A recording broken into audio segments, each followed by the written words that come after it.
Well, welcome to Watermark this evening. This is an event that we are thrilled to host with some friends that have literally flown in from all over the world to be with us this evening. And we're going to enter into a conversation about creation, a conversation really about origin and about design, about the prevailing theory of the age, which is Darwinistic evolutionary theory, and what is commonly called intelligent design. We're going to define that for you tonight, and we're going to talk about some basic implications. What we're going to do is introduce you to three primary participants, Stephen Meyer, Michael Behe, and David Berlinski. And we're going to give you a chance to hear from each one of them. We're going to introduce each of them with a little video vignette, and then let them speak on their specific area of passion in this particular conversation, and let you know their contribution to the discussion between intelligent design and other theories of origin. Those of us that were here this morning heard a little bit from Dr. Meyer, but I'm going to go ahead and let this video serve as a catalyst to reintroduce him to those of you that were not here with us this morning. And again, we're grateful that you're here. I appreciate the grace you're going to extend to one another as we are at capacity, and we hope that this evening is useful to you as you wrestle with truth. So here we go.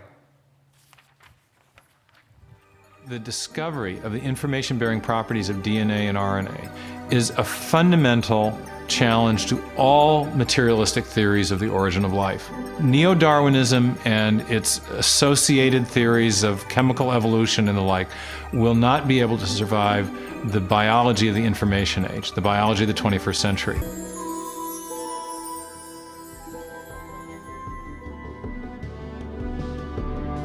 According to a lot of the mainstream media, the theory of intelligent design is a faith-based idea. And in saying that, they want to dismiss it as something that has no basis in science. But the media has confused a fundamental issue. They're confusing the evidence for the theory with the implications of the theory. The theory of intelligent design may well have implications that are supportive of theistic belief, but the theory is not based on theistic belief. It's based on the discovery of digital code in cells, miniature machines in cells, the fine-tuning of the laws of physics and chemistry, and standard ways of scientific reasoning about the remote past in the history of life.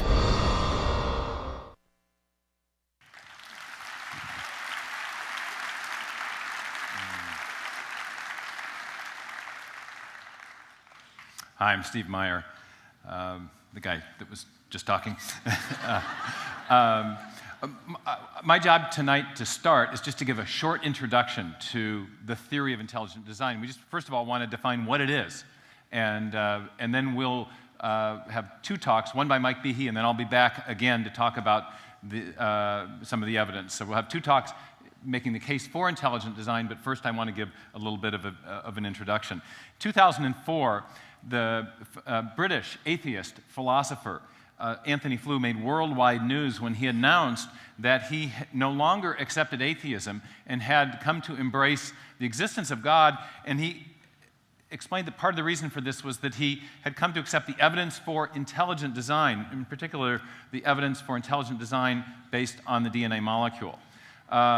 Later that same year, there was a big news story about a biologist, an evolutionary biologist with two earned PhDs at the Smithsonian University who had been demoted, evicted from his offices, and otherwise harassed because he'd chosen to publish an article advocating the theory of intelligent design in one of the scientific journals published out of the Smithsonian Institution. That was published in a journal called The Proceedings of the Biological Society of Washington. Made a big controversy. The media picked it up. By summer of 2005, intelligent design was in the news all over the place.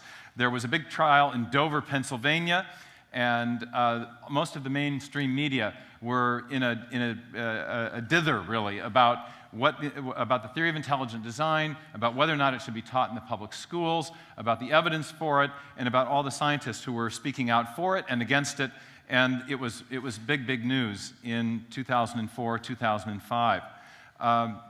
By the summer, Time magazine had picked it up and had claimed in their cover story what had by that time become the media's line on intelligent design, that it was a faith-based idea. Wired magazine said it was a faith-based plot to kill evolution, and that it wasn't based on science at all. So what I want to ask just to start is, what is intelligent design, and what has inspired, or what about it has inspired these apparently determined attempts to suppress it? The scientist at the Smithsonian who got in big trouble for talking about this, and if you've seen the movie Expelled, you know that there are many, many scientists who have been expelled from positions, demoted, because of their support for the theory of intelligent design. So what is it? Why is it so threatening? Why has there been so much attention about it? And why is there so much attention about it again this year, as we're in this anniversary year of Darwin? This year is the 200th anniversary of Darwin's Origin of Species, or 200th anniversary of the birth of Darwin, the 150th anniversary of the Origin of Species. And again, the discussion of intelligent design is front and center in the media and in many university settings. It turns out that the idea of intelligent design is not actually something new. It was, in fact, part of the assumed perspective of many of the scientists who invented modern science. One of the assumptions of the scientific revolution, that extraordinary burst of creativity that was part of Western philosophy and science that occurred between 1300 and 1700, was there was something about nature that made it intelligible, something that, because it had issued from a designing intelligence, we, as we investigated it, could see evidence of design. We could make sense of nature because nature had been designed. And you saw this point of view. It was in Kepler, it was in Copernicus, it was in Boyle, it was in Newton.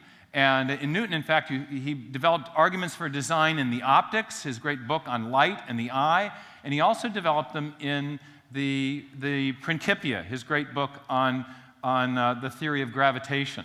So this is not a new idea, but it's an idea that's being resuscitated, we will argue tonight, because of new developments in science, new discoveries that have, again, pointed in the direction of a designing intelligence behind life in the universe. Now, the idea, though, went out of phase for a while, went out of fashion, and perhaps the most important book that put the design hypothesis on the defensive was Charles Darwin's book on the Origin of Species. And Darwin had many great ideas in the Origin of Species. He championed the idea of change over time. He proposed a new mechanism, natural selection, that I think is a real mechanism that can accomplish real things. And he also had an idea about the history of life that he proposed, and we'll talk about that in a minute. But the central legacy of Darwin's theory, and the one that's being celebrated this year in the anniversary year of Darwin's great book, The Origin of Species, is his claim to have refuted the argument from design. In fact, Darwin, in one of his letters that was published after the publication of The Origin, said, there seems to be no more design in the variability of organic beings and in the action of natural selection than in the course in which the wind blows. So though many scientists for centuries thought that their job as scientists was to detect, perceive, characterize, discover the design and order in nature, Darwin argued that there was no design in nature, that there was the appearance of design perhaps, but no real actual design, and especially not in biology. Now, the modern neo-Darwinists, in particular people like Richard Dawkins, who has become a great spokesman for Darwinian evolution, have championed that position, and they've made very clear this central Darwinian commitment to the rejection of design. Dawkins says that biology is the study of complicated things that give the appearance of having been designed for a purpose. 10 points on the quiz for anybody who can identify the important word in Dawkins's quote. It's obviously appearance, not design, but the appearance of design. Now, why do Darwinians say this? Why do neo-Darwinians say that there's only the appearance of design? Well, it actually makes sense if you understand their perspective. According to Darwinism and modern neo-Darwinism, there is a purely undirected process, namely natural selection acting on random variations or mutations that can produce the appearance of design without itself being designed or guided in any way. That process is natural selection, and according to the Darwinian point of view, natural selection is a purely unguided process that can mimic the powers of a designing intelligence, but which is itself completely unguided and undirected.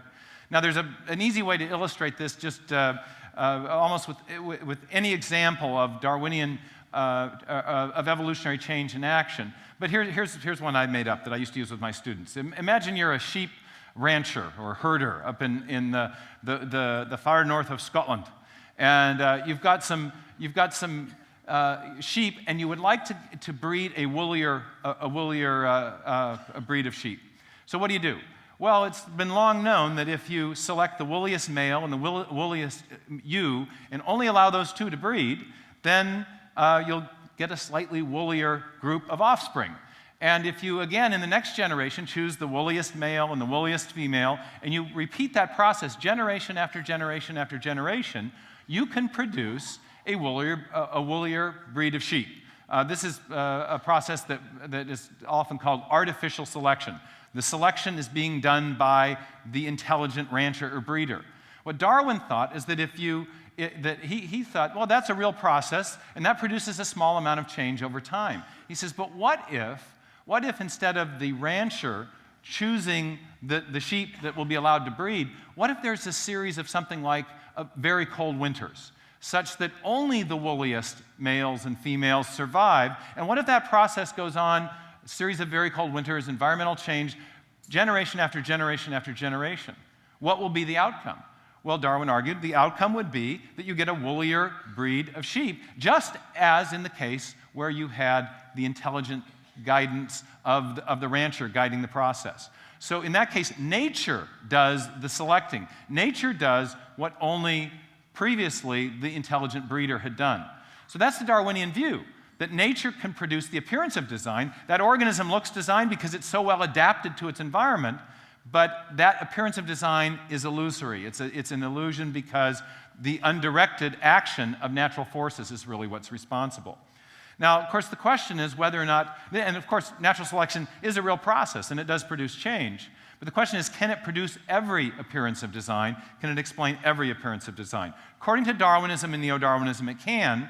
And so that's the first definition we need to put on the table, the idea that the appearance of design in living organisms has resulted from purely undirected natural processes, most importantly, natural selection acting on random variations and mutations. That's the Darwinian or neo-Darwinian view.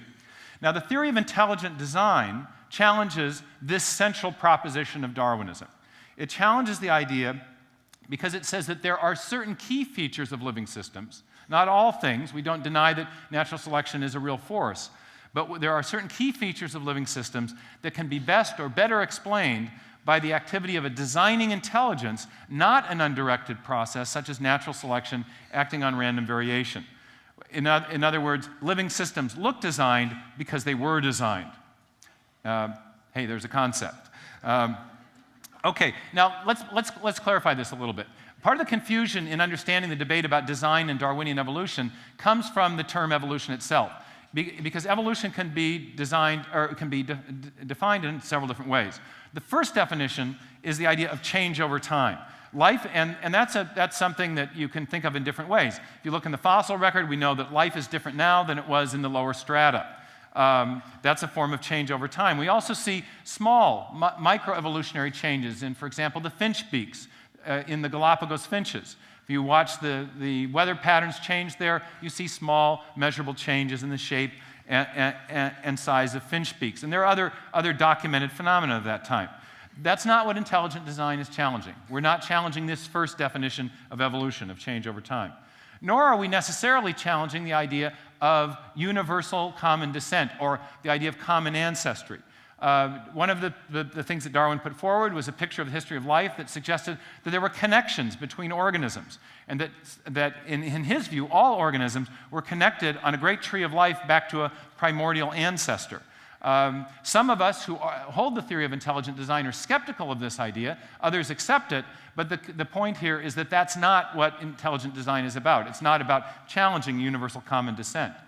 The third meaning of evolution, however, is where we think the important argument lies. And that is the claim that purely undirected processes are responsible They are the cause of the change that Darwin describes or asserts has taken place in the history of life.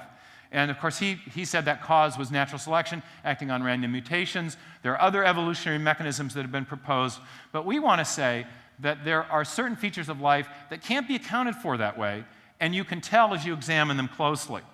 So if you have three definitions of evolution, evolution number 1, change over time, evolution number 2, universal common descent, evolution number 3, natural selection as the chief cause of change over time and the cause of the appearance of design, the theory of intelligent design is challenging that third meaning.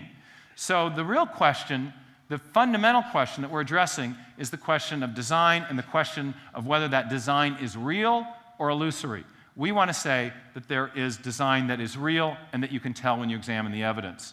And we say that in part because there are some things that we've discovered in 150 years, in fact, in the last 30 years, last 50 years, that Darwin simply didn't know about. His theory explained a lot of things that were known in the 19th century well, but we're going to argue tonight that there are some things that Darwin did not explain and couldn't have even known about to explain. And one of them is the exquisite nanotechnology that we're now finding inside cells. Mike Behe, who's going to be speaking next, has made famous some of that exquisite nanotechnology in his book, Darwin's Black Box. Behind me is a still image of an animation of something called the bacterial flagellar motor, a rotary engine with 30-some parts with a rotor, a stator, O-rings, bushings, drive shaft, and a whip-like tail that functions like a propeller. This is just one of many nanomachines that are being found inside cells in the tiny recesses of the smallest units of life. And these tiny, tiny miniature machines are things upon which all of life depends. And we think that these things that are exquisite in their appearance of design are also better explained by actual design. And Mike will tell why when he gets up in a minute. In addition, we think there's evidence of design in the information, the digital code that's stored in the DNA molecule that is necessary to build the proteins and protein parts that make up that nanomachinery and all of the proteins that are necessary to keep life alive. And I'll be talking about that in my talk, and if you want to know more about that, there'll be more resources in the back. Mike has a well-known book called Darwin's Black Box. That'll be in the back, as well as his more recent book. And then I have a book called Signature in the Cell that develops the case for intelligent design based on DNA that will also be available. In addition, the theory of intelligent design is not just about biology, but it also says there's things about the physical universe that also point to intelligent design. This morning I talked a little bit about the fine-tuning of the laws of physics and chemistry and the very precise value of many physical parameters, the expansion rate of the universe, the strength of gravitational force, the speed of light, and how many of these parameters are very finely tuned to allow for the possibility of life. We're not going to make a positive case for intelligent design based on that evidence tonight, but there'll be, again, resources in the back that discuss that. But also, Dr. Berlinski, who will be here, will be talking about some of the attempts to explain that evidence away. One physicist, Sir Fred Hoyle, said before he died that a common sense interpretation of this fine-tuning data suggests that a super intellect has monkeyed with physics. This morning I made the quip, I like the way the monkeys always make it into the origin scenarios. And Hoyle's remark here is very suggestive because he's saying, this evidence of the fine-tuning is it's so suggestive of intelligent design that it's a counter to common sense to reject it. And what Berlinski will talk about tonight as we talk to him a bit is some of the very, very elaborate and fanciful mathematical models that people have come up with to try to avoid the obvious conclusion of design in physics. And he'll talk about why some of those things actually do not work from the standpoint of physics. So we're going to look at three classes of evidence tonight. Two classes of evidence from biology, one from physics. And here's a picture of the good Dr. Berlinski, who'll be joining us in a little bit. He's the author of a book called The Devil's Delusion. There are just a few copies of that in the back, and you'll be able to look at that. Well, they're already gone. Sorry, Ray. Okay, so in closing, in closing to this introduction, I just want to contrast some of the things I've shown just briefly with the media stereotype of intelligent design. If you've heard about intelligent design and you've only heard about it from the media, the one thing you know is that it's a faith-based idea. That's what Time magazine said. It's a plot to kill evolution, and it's religiously motivated. It's religion masquerading as science, and the one that really hurt my feelings, it's creationism in a cheap tuxedo. There's been a lot of these kinds of objections lodged against intelligent design, but what I want you to see is that whatever it is, it's not based on religious belief. It's based on evidence that's coming out of the cutting-edge discoveries of modern science, the nanotechnology in cells, the digital code in cells, and the fine-tuning of the laws of physics and chemistry. And as we'll see later tonight, the argument for intelligent design is also based on a standard form of scientific reasoning and testing that is consistent with the scientific method. It's based on inferences about our knowledge of the cause and effect structure of the world. So the basis of intelligent design is not religion, it's scientific evidence and a scientific method, but we do admit that the theory has theistic implications. It is supportive of theistic belief, but if you doubt that it's based on, my claim that it's based on science, ask yourself the question, what caused Anthony Flew, this famous atheist, to change his mind? For him, his embrace of the design hypothesis was not based on religious belief. He had none.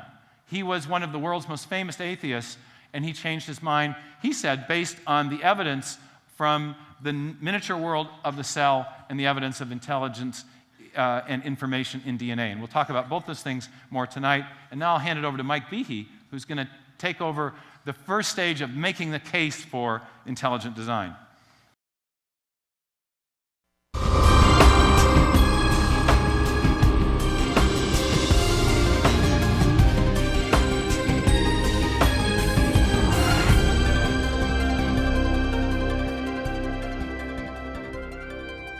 Throughout the second half of the 20th century, spectacular technologies revolutionized scientific understanding of the cell, the basic unit of life.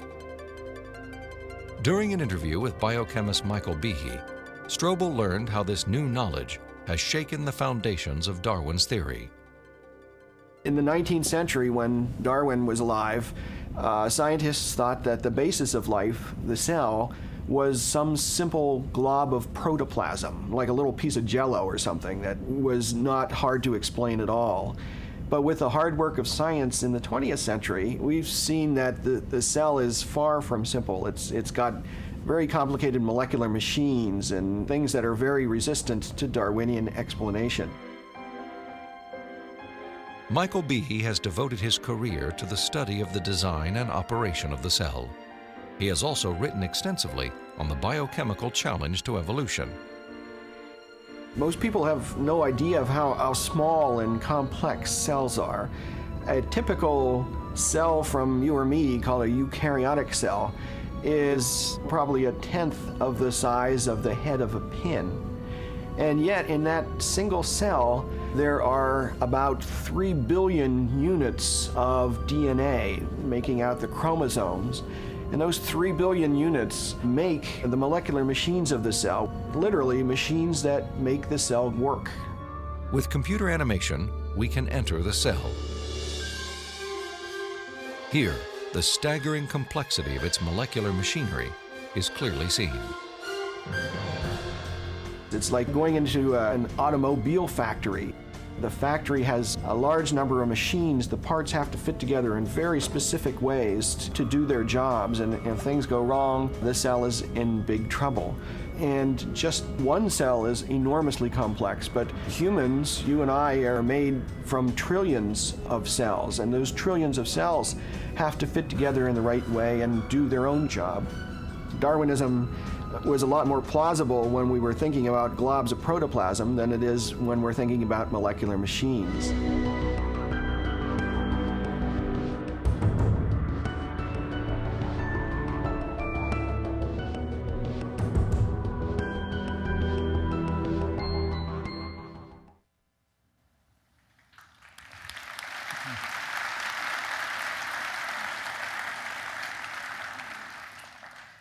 Hi, it's nice to be with you. That looks really fascinating, didn't it?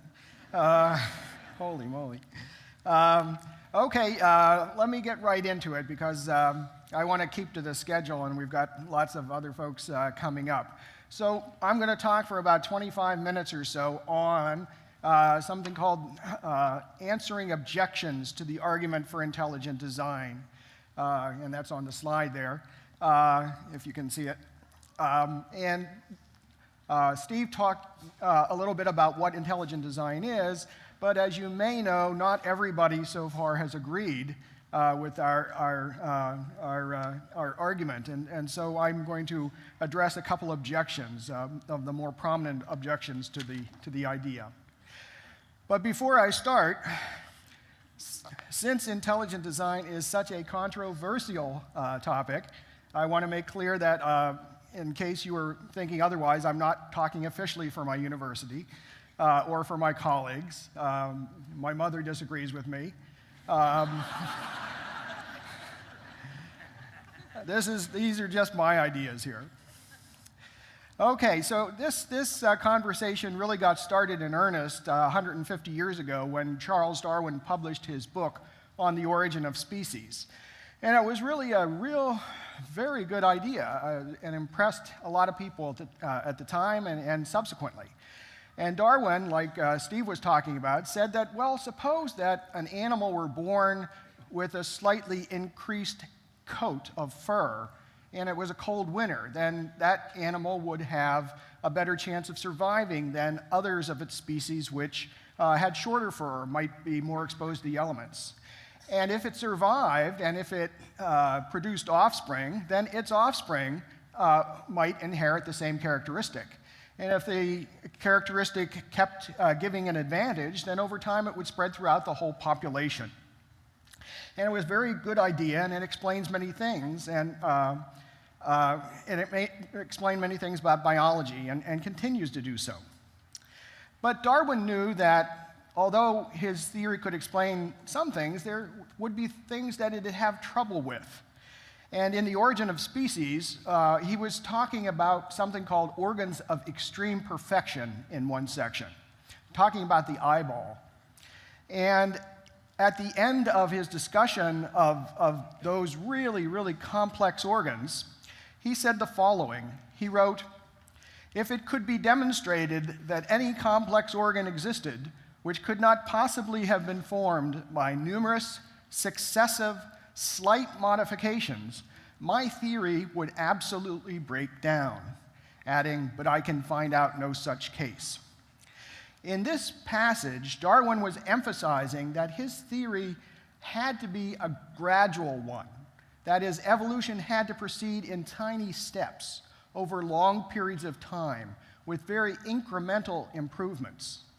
He knew that if animals suddenly improved in great leaps with brand new features all at once, then it would look suspiciously as if something other than random processes were involved. And so he always insisted on this idea of gradualism, very, very tiny and very slow, numerous steps. Well, okay, let's take Darwin at his word and ask, well, what sort of an organ or system could not have been formed, or surely does not look like it could be formed by numerous successive slight modifications? And one such type of system is one which I call irreducibly complex, or has the property of irreducible complexity. Now, irreducible complexity is a fancy phrase, but it has a very, very simple meaning. It just means you've got some system or a machine or something which has a number of different components, and the components interact with each other to perform some function that the individual components themselves can't do. Well, that's a bunch of words. Oftentimes it's easier to grasp a concept if you see an illustration. And an illustration of what I mean by this term is shown on the next slide. And this is a mousetrap. I told you it wasn't hard to grasp. A mousetrap that you could get at a hardware store, anywhere. And it turns out mousetraps have a number of different parts. Here, I'm going to use my mouse to follow along. And it's got this wooden platform here to which everything's attached. And it's also got this tightly wound spring with extended ends to press against the wooden platform here, and another extended end hooking over this other metal part called the hammer. And you've got to push the hammer over, and it's got to be stabilized in position, and that's the job of something called the holding bar. And the end of the holding bar itself has to be stabilized by being inserted into something called the catch. Now, the mousetrap needs all these parts to work. If it were missing the spring, or the hammer, or the platform, or any of the other parts, you would not have a trap that worked half as well as it used to, or a quarter as well as it used to. You would have a broken mousetrap. It would not work at all, like this microphone clipping over my ear. So this is what I mean by the term irreducible complexity. So it turns out that things like this are a big headache for Darwin's theory. Because if you wanted to evolve something like a mousetrap by something like a Darwinian process, numerous successive slight modifications, how would you do it? What would you start with? Would you start with, say, the wooden platform and hope to catch mice inefficiently? No, maybe you'd trip them or something like that. And then maybe you could add another part, maybe the holding bar. And then when they trip, they might impale themselves on the holding bar. Nah, that would be silly, because with irreducibly complex systems, the function only appears when pretty much the whole system's put together. So in the meantime, natural selection can't select for the function of the system. And so it couldn't be produced easily in that gradual fashion that Darwin envisioned. Well, mousetraps are very interesting. I think about them a lot. But what we really want to know is, are there any irreducibly complex biological systems? Or, since, as Steve mentioned, in the past 50 years especially, science has discovered that where the rubber meets the road in biology is at the cellular and at the molecular level. Are there any irreducibly complex cellular or biochemical molecular systems? And the answer is, yeah, they're all over the place. You can't turn a page of a biochemistry textbook without running into such systems. For example, here's the flagellum that Steve talked about. This is a drawing of the flagellum from a biochemistry textbook by Voet and Voet, which is used widely in universities across the United States. And as he said, this is quite literally an outboard motor that bacteria use to swim. This is the part here which acts as the rotor. It's spun around and around and around in a rotary fashion and pushes against the water and therefore pushes the bacterium forward. It's attached to the drive shaft by something called the hook region, which acts as a universal joint, allowing the rotary motion of the drive shaft to be transmitted to the propeller. The drive shaft is attached to a motor which uses a flow of acid from the outside of the cell to the inside of the cell to power the turning of it, just like water flowing over a dam powers the turning of a turbine. The drive shaft has to poke up through the bacterial membrane, and so some parts act as bushing material to allow that to occur without leakage.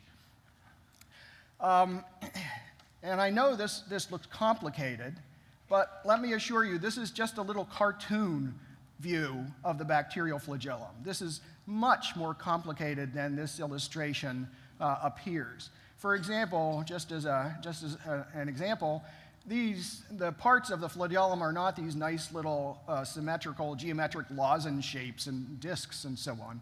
These are actually constituted of very complicated molecular entities themselves, proteins, which have to self-assemble and build this rather complex structure from the inside out. Nonetheless, I think this gives you this is sufficient to get across the idea that, like a mousetrap, the flagellum is irreducibly complex. if it weren't for the hook or the drive shaft or the motor or the propeller. You would not have a flagellum that spun half as fast as it used to or quarter as fast as it used to. You would have a broken flagellum. Or much more likely, you would have no flagellum because the cell, it turns out, has sensitive feedback mechanisms to tell it when the construction of this machine is going well or not well. And it will shut off construction if it senses that it's not going well in order to save energy. Now, I'd like to show folks this illustration of the flagellum because most people, when they look at this, quickly realize that this is a machine. This is not like a machine. It is not analogous to a machine. This is a real machine. And thinking about this might let us kind of figure out how we could explain where it came from. Now, let's see, where am I? Okay. Now, as Steve said, the science in the past 50 years has discovered, much to our surprise, that the cell is based on machinery. It's like if anybody's watched Star Trek and knows about the Borg, who are these kind of half-human, half-machine-like entities. They run on nanotechnology. Well, it turns out we do too. In that sense, we are the Borg. We run on nanomachines. For example, here's an issue of the science journal Cell, a special issue on molecular machines. And if you turn the page and you look at the table of contents of this journal, you find papers with titles such as "The Cell as a Collection of Protein Machines," "Polymerases and the Replosome, Machines Within Machines," "Mechanical Devices of the Spliceosome, Motors, Clocks, Springs, and Things." So all of life, we now know, is based on these horrendously complex, elegant, sophisticated machines. Now, I wrote a book a while back, as Steve mentioned, arguing that Darwin's theory could not account for this machinery in the cell. It turns out that's not all that controversial. There are a number of scientists, besides myself, who agree that Darwin's theory is not up to explaining such discoveries. People like Stuart Kaufman of the University of Calgary and Lynn Margulis at the University of Massachusetts and so on. And they have their own ideas about what might replace Darwin's theory here. But my difference with them is that I've written that the best explanation for these things is that they were designed, purposely designed by an intelligent agent. And a lot of my critics have said, and I guess I should tell you that I do have some critics. Some of my critics have said, well, that Behe fellow, he's a known Christian. He has been seen entering and leaving churches. And therefore, this idea of intelligent design is a religious idea. It is not a scientific one.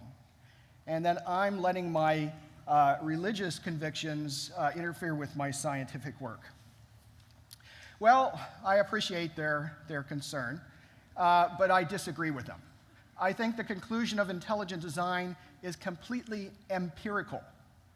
And by that I mean that it's based entirely on the physical evidence plus standard reasoning that we use in everyday life. And as an illustration, let me show you the next slide here.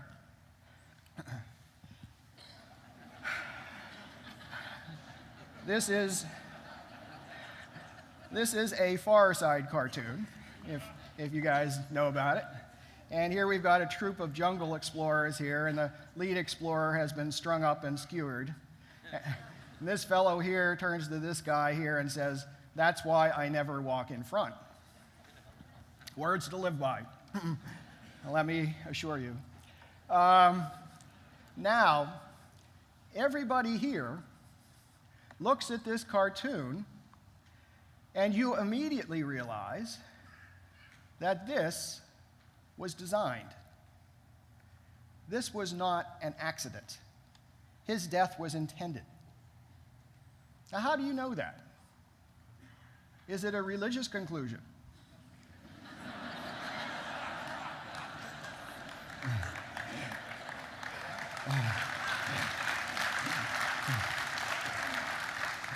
Oh, probably not. Probably not. No, you know it's designed because you see a number of parts interacting with each other to perform a function. Something like what I mean by irreducible complexity. And it turns out that we perceive design by something called the purposeful arrangement of parts. Whenever we see parts arranged to fulfill some function beyond themselves, we infer design. And that's what we have in spades in biology and molecular machinery these days. Well, okay, that's kind of the Cook's tour of the idea of intelligent design and irreducible complexity. Let's ask ourselves, well, what have other scientists said about these ideas? My book, in which I spell these things out, has been pretty widely reviewed by evolutionary biologists and molecular biologists and other scientists. What have they had to say? Well, they've had a lot of things to say, not all of them kind. Nonetheless, the most common response by most scientists is best summarized by a man named Franklin Harold, who's an emeritus professor of biochemistry from Colorado State. And he published a book a number of years ago, 2001, I think, called The Way of the Cell. And in it, he touched on the idea of intelligent design. And he said the following. He said, we should reject, as a matter of principle, the substitution of intelligent design for the dialogue of chance and necessity. And he cites my book. But we must concede that there are presently no detailed Darwinian accounts of the evolution of any biochemical system, only a variety of wishful speculations. Well, that's interesting. Let's pause here for a second. Dr. Harold makes 2 points, and let's look at them in reverse order here. He says that there are no detailed Darwinian accounts, no real Darwinian accounts of the evolution of any biochemical system, only a variety of wishful speculations, more colloquially known as just so stories, like the stories written by Rudyard Kipling over 100 years ago, how the tiger got its stripes, how the rhinoceros got its horn, how the bacterium got its flagellum.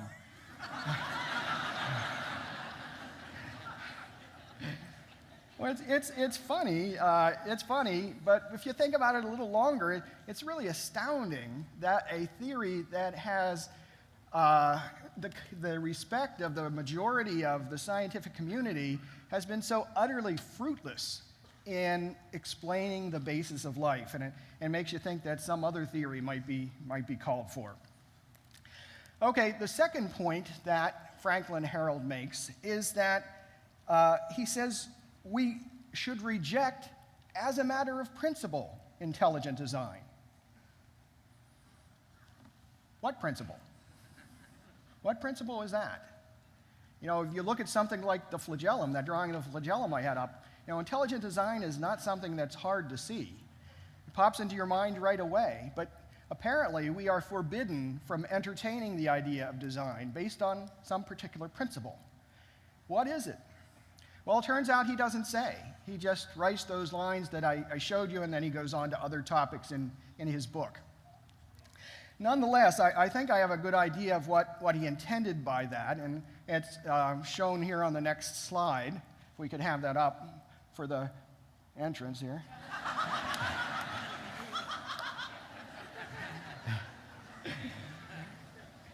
And that is this, that intelligent design seems to point strongly beyond nature. It seems to have philosophical, maybe even theological implications, and that kind of makes a lot of people nervous. And a lot of people think that science should stay away from theories that have such strong extra-scientific implications. Well, again, I understand that sentiment, but I disagree with it. When I was being trained in graduate school and so on, we were always told that science is supposed to follow the evidence wherever it leads. Let other people worry about philosophical or other implications. And I thought that was a good idea then, and I continue to think so. Okay, now I'm going to turn from a kind of a basic explanation of design to specific objections. And I'm going to look at, if I have time, a legal objection, and then a conceptual objection, and finally a scientific objection, if we can get to all of them. But the first one is legal. As Steve told you, in 1995, there was actually a trial in a federal court in Pennsylvania about whether intelligent design could be mentioned in a schoolroom. And it was held before this man, Judge John Jones, in the Middle District of Pennsylvania. And he ruled very strongly that no, it cannot be, because in his opinion, intelligent design is not science. Intelligent design is religion. What's more, the reasoning for intelligent design is shoddy. And he used his opinion was very strong and very well written. For example, he said the following: "Indeed, the assertion that design of biological systems can be inferred from the purposeful arrangement of parts is based upon an analogy to human design. Because we are able to recognize the design of artifacts and objects, according to Professor Behe, that same reasoning can be employed to determine biological design. Professor Behe testified that the strength of the analogy depends upon the degree of similarity entailed in the two propositions. However, if this is the test, ID completely fails." Oh, and I guess I forgot to mention that I was an expert witness at the trial. And I had lawyers in my face about this far for 3 full days. It was great fun, great fun. Kind of like going to the dentist. And Judge Jones was widely hailed for his wisdom and his strong ruling against design. And here's another man. Meet Eric Rothschild. Eric Rothschild was the lead attorney for the plaintiffs in the case, the other guys, not the side I was on. And I didn't know it because I know nothing about law or such things. But it turns out that after a trial is over, each side presents to the judge something called a finding of law and conclusion, or finding of fact and conclusions of law, essentially in which they write what they really hope how the judge will rule, how they see things, and the way they want the judge to see things too. And actually, if you look at the judge's opinion and compare it to Eric Rothschild's written document, you can see echoes of the document in his writing. For example, Judge Jones wrote, "Indeed, the assertion that design of biological systems can be inferred from the purposeful arrangement of parts is based upon an analogy to human design." And Rothschild wrote, tell me if you can see this here. Look. "The assertion that design of biological systems,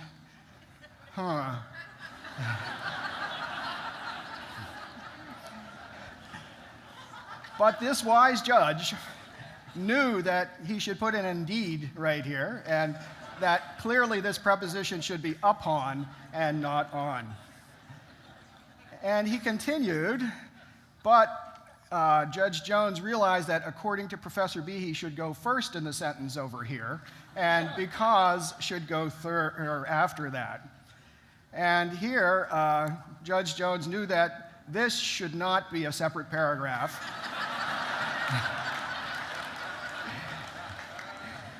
And this should have a however.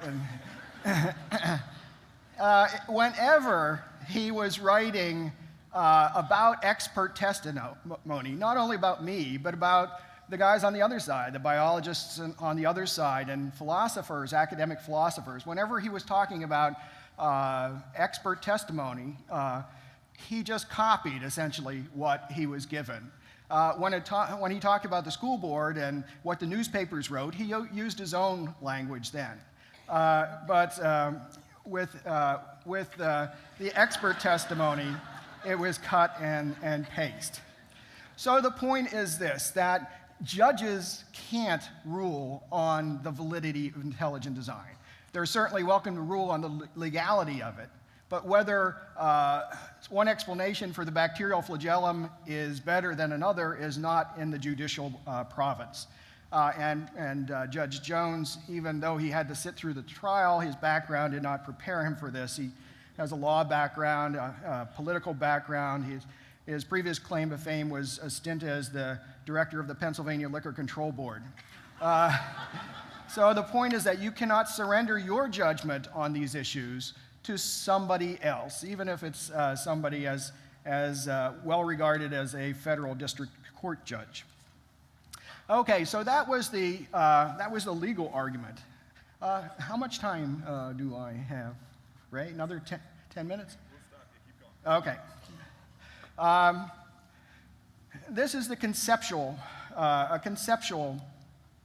argument against design. It was first proposed by Professor John MacDonald at the University of Delaware, and it has to do with the concept of irreducible complexity. Just about the day that my book came out in 1996, people were trying to see how they could build mousetraps by numerous successive slight modifications. That's a good thing to do. That's how you would attack an argument like mine. And for my money, the best one was put out by this fellow, Professor John MacDonald.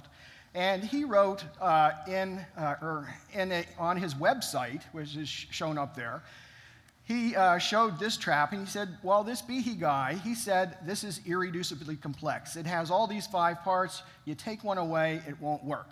He says, but I can take away a part, and it'll work. I can take away the catch right here. He says, I took it away, and now I put the holding bar down here, and it's just kind of tucked into the edge of the hammer. And the idea is that if a mouse comes along, this is just precariously balanced. He nibbles the cheese, this will slam shut.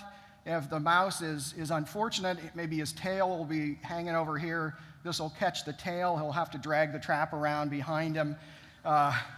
You won't be able to get food as efficiently. You won't be able to attract mates. And it would work. It might be a little less efficient, but it would work.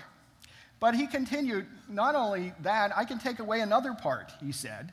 I can take away the holding bar, and it will still work.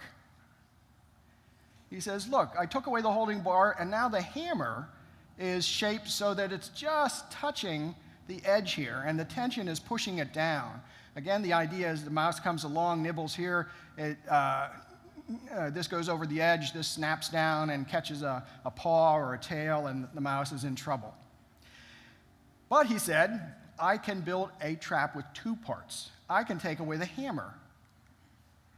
Now the spring itself is shaped so that it hangs precariously by the edge here, and the same thing, if the mouse came along and nibbled, it might get trapped. But he said, yes, indeed, I can build a mousetrap with 1 part. And here it is. This is the one end of the mousetrap, precariously balanced on this one, and it's under tension so that if it's released, this will go down, catch a paw or a tail here, and again, the mouse is in trouble. So he's saying that, yes, I showed a mousetrap with 5 parts. He can make one with 1 part. But nonetheless, he says something strange on his website. He says, the reduced complexity mousetraps shown below are intended to point out the logical flaw in the intelligent design argument. They're not intended as an analogy of how evolution works. Well, what does that mean? You know, if they're not intended as an analogy of how evolution works, then what's the point? And what is this logical flaw in the intelligent design argument? Well, it turns out the logical flaw, as he saw it, was that I had pictured a mousetrap with 5 parts. He could make one with fewer, and therefore you can make simpler mousetraps than I had pictured. And my response to that is, no kidding. You know, you can make mousetraps any of a number of ways. My family, sometimes we use glue traps, you know. My kids have a game called Mousetrap with a lot of different parts. As a matter of fact, I had said the same thing in Darwin's Black Box, in the book. I had said we need to distinguish between a physical precursor and a conceptual precursor. The trap described above is not the only system that can immobilize a mouse. On other occasions, my family has used a glue trap. In theory, at least, one could use a box propped open with a stick that could be tripped, or one can simply shoot the mouse with a BB gun. That'll show it. However, these are not physical precursors to the standard mousetrap, since they cannot be transformed step by Darwinian step into a trap with a base, hammer, spring, catch, and holding bar. The point is, we have a trap right here that we're trying to explain. Can we get to that by numerous successive slight modifications? Well, let's ask the question, using John McDonald's intermediates, can we do that? Are they numerous successive slight modifications, precursors to a type of mousetrap that he showed as the full mousetrap? And can you get there by a Darwinian process? Well, we'll go through and show that you can't, but let's look at something else on his website that should give us pause. He said, the first step in reducing the complexity of a mousetrap is to remove the catch. Okay. The hold down bar is then bent a little so that it will catch on the end of the hammer that protrudes out from the spring. This end of the hammer might need a little filing to make the action nice and delicate. Now, what's the problem with this? Well, we've got John McDonald, intelligent agent, re-engineering the trap to make it work. But if you use your intelligence to rearrange things, that is not a Darwinian process. Okay, well, let's look then. Let's start with the simplest mousetrap, as evolution would have to do, and see if we can go from one to the other by a random, numerous successive slight modifications. Here we start out with step 1, the trap here, the one-piece mousetrap. And the first thing to say is that this is the strangest looking spring I've ever seen in my whole life. I have never seen anything like that. What's more, we can tell that it was purposely designed this way in order to act as a mousetrap. If these angles had been a little more oblique or acute, if the length of this thing was bigger or less big, this trap wouldn't work. Well, okay, you got to start somewhere. So let's give him that. But let's say that if intelligence has anything to do with it in any other step, then we don't have anything really relevant to Darwin's theory. And intelligence comes along right away. For example, here we go from 1 to 2. Okay, so we have a 2-piece trap now with a spring and a platform. But you'll notice this is not the spring that was here.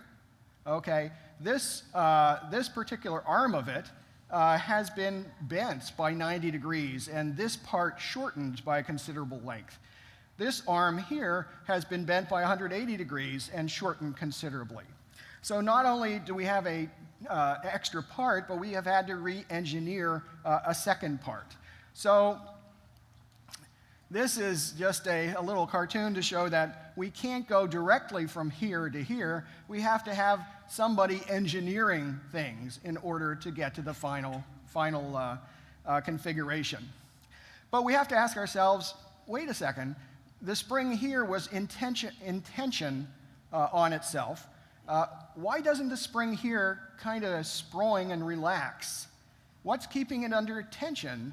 It's not hitting against another part of itself again. Well, if you look real close, you'll notice here's a little staple here, and here's another little staple over here. If it weren't for those staples, the trap wouldn't work. They're keeping it under tension. Not only that, notice that the placement of the staples is very important.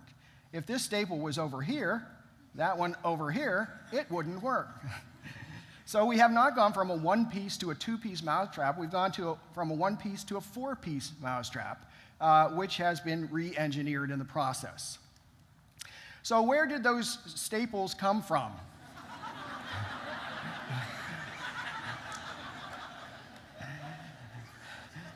Did an angel bring them from heaven?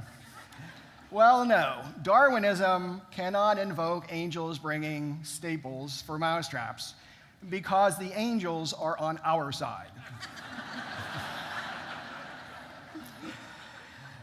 Okay, we go from step 3 to step 4. This is the last one I'll show you here. Now we're not only adding a piece, the holding bar here, but we also have to rearrange the hammer here in order to lengthen it and give it a couple more bends and so on. Not only that, notice that the new piece is not just a flat metal bar. It's got this little curl on it, and it's hooked around this staple here. If it wasn't for that little curl, this whole trap would be useless. So not only do we have an extra part, we have re-engineering all along the way. And step 4 to step 5 I leave as an exercise for the audience. So the point is that, we'll get to that. The point is that, that intelligence saturates the whole series, and that if you can't even go from one simple mousetrap to another simple mousetrap without invoking intelligence, how much more unlikely is it to go from one complex molecular machine to another?